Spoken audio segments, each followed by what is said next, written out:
शव यात्रा। अमरपुर नाम के एक गांव में विमल हलवाई अपने 2 छोटे बच्चों और बीवी के साथ रहता है।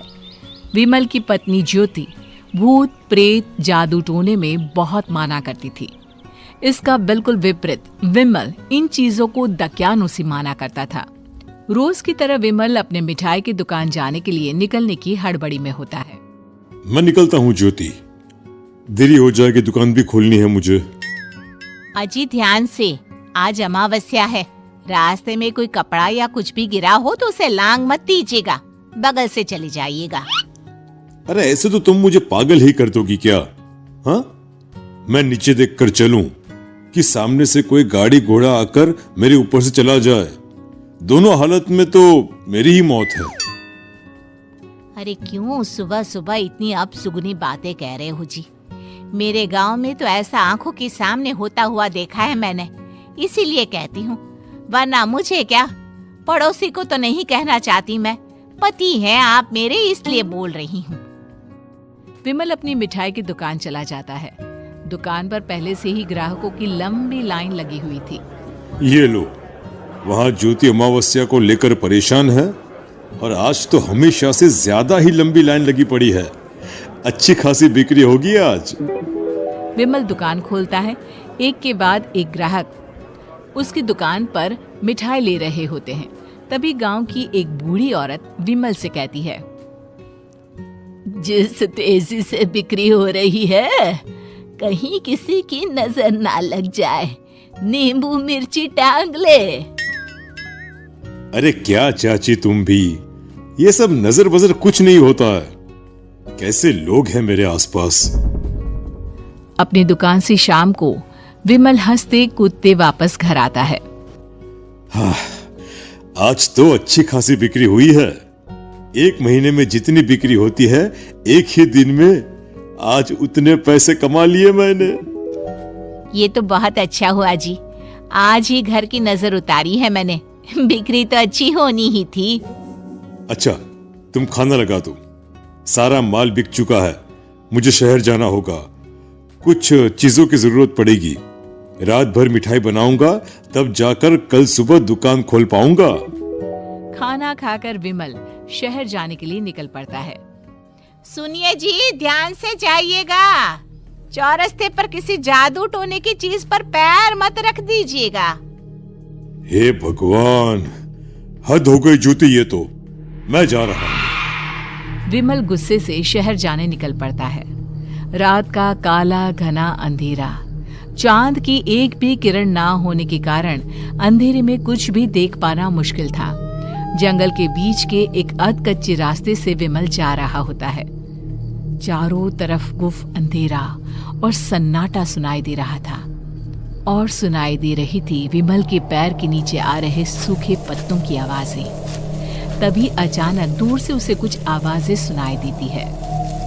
अरे, ये इतनी रात को जंगल के रास्ते कौन जा रहा है? शायद कोई टोली होगी। राम नाम सत्य है, राम नाम सत्य है, राम नाम सत्य है, राम नाम सत्य है। धीरे धीरे आवाज कुछ कुछ सुनाई पड़ती है। आवाज धीरे धीरे और नजदीक आती सी लगती है। विमल देखता है कि उसके सामने से सजी धजी सफेद कपड़े में लिपटी एक अर्थी निकल रही है, जिसके साथ 5 लोग ही थे। 4 आदमियों ने उसे कंधा दिया हुआ था। एक मटका लिए आगे आगे बढ़ रहा था। विमल के बिल्कुल सामने आकर अर्थी रुक जाती है। उसमें से एक आदमी विमल से कहता है, अरे भाई, जरा अर्थी को कंधा लगाना, मैं बहुत थक गया हूँ, बड़ी मेहरबानी होगी। हाँ भाई, कंधा तो मैं लगा दूं, पर रात को 12 बजे ये शव यात्रा, इस समय कौन अर्थी ले जाता है? तभी विमल को ऐसा लगता है कि शव में से आवाज आई, ये आवाज। मजबूरी है भाई, आप कंधा दीजिए, मैं रास्ते में सब बताता हूँ आपको।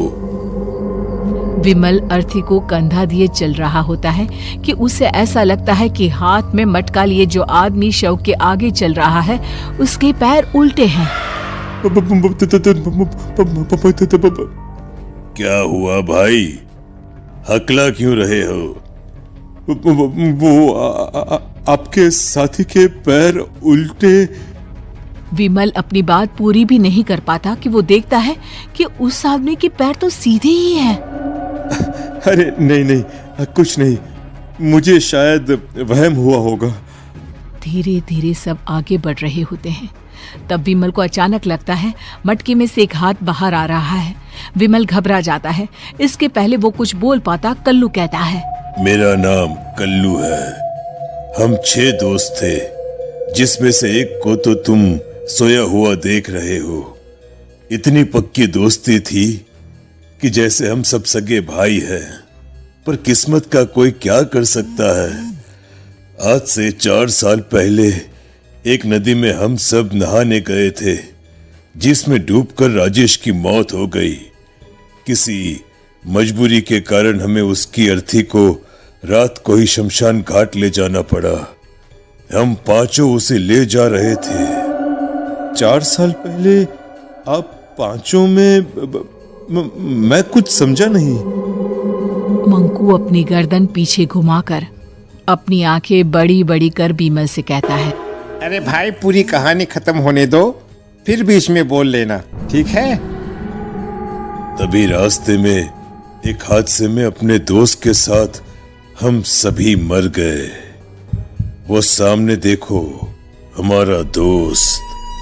विमल सामने देखता है। उसे दिखता है कि एक ऐसा आदमी जिसका शरीर कई जन्मों से पानी के अंदर रहने के कारण सफेद पड़ गया है। उसकी आंखें बाहर की ओर निकली हुई थी।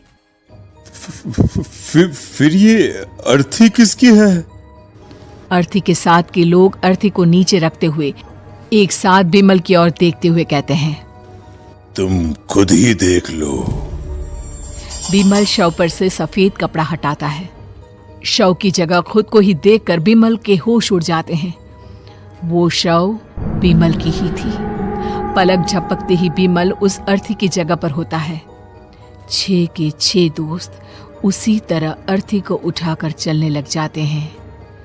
राम नाम सत्य है। राम नाम सत्य है। राम नाम सत्य है।